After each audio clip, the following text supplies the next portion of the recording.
Alrighty guys, the people that are wanted to know about how I had my mowing go set up to fully stabilize it. This one has a stabilizer kit and the trailer hitch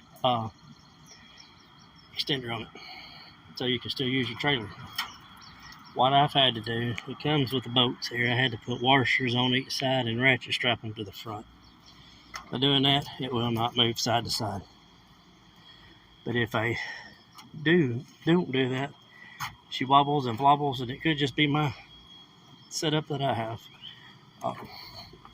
You know, it keeps one end higher than the other, but once you put the ratchet straps on it and pull it sets right, and I don't have any issues with that now. You can see she's sitting very flat on each end. That's what I had to do. Like I told y'all, I would share what I've done to it. And like I said, it's on each side. That boat and this boat. And all I did was put the big washer to washer for a half inch and a lot washer for it. Put the strap on, ratchet it down till it's tight, and go back in and tighten that up.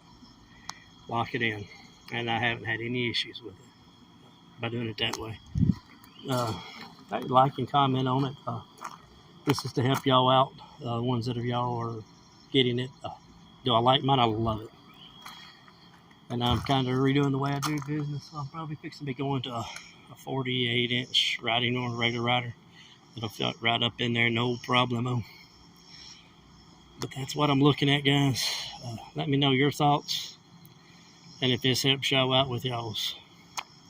Y'all have a good day. God bless you.